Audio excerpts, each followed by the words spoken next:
बिस्मिल्लाहिर्रहमानिर्रहीम।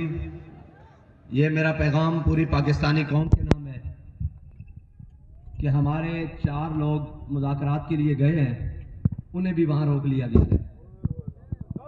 ये कौन से लोग हैं जो मुज़ाकरात नहीं होने दे पा रहे, हालात को ठीक नहीं होने दे रहे? ये कौन है भाई? मुज़ाकरात के लिए गए हुए लोगों को वापस भी नहीं आने दिया जा रहा कि वो पैगाम हम तक पहुंचाए।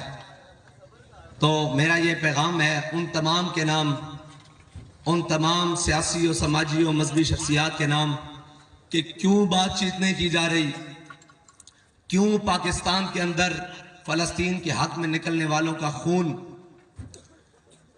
बहाने की तैयारी की जा रही है।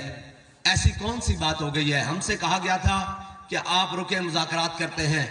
तकरीबन हमें 30 घंटे से ऊपर हो गए, 32 घंटे हम यहाँ बैठे हुए हैं मुज़ाकरात के लिए, लेकिन मुज़ाकरात नहीं किए जा रहे, कोई बातचीत नहीं की जा रही। पहले जो बातचीत करने वाले थे उन्हें गिरफ्तार कर लिया गया, अब जो दोबारा टीम बनाकर भेजी गई है उन्हें भी वापस नहीं आने दिया जा रहा ताकि वो हमें वाज़ेह सूरत हाल को आकर बताएं। तो मैं ये सबको पैगाम भेजता हूं कि खुदारा आप देखें कि क्या वजह है कि सिर्फ खून बहाने से ही इनका दिल ललचा रहा है, हमारा खून बहाने से ही इनका और कोई गुजारा नहीं है। हमने जो कहा है कि हम बातचीत करने के लिए पहले भी अब भी बातचीत के जरिए हम बात करने के लिए तैयार हैं, लेकिन कौन सी ऐसी बात हो गई है जिसकी वजह से मुज़ाकरात भी डेडलॉक का शिकार, अब मुज़ाकराती टीम को भी नहीं आने दिया जा रहा। खुदारा ये देखें, ये मुल्क पाकिस्तान ला इलाहा इल्लल्लाह मुहम्मद रसूलुल्लाह की बुनियाद पर बना है। आपने हमने यही रहना है और यही हर चीज करनी है।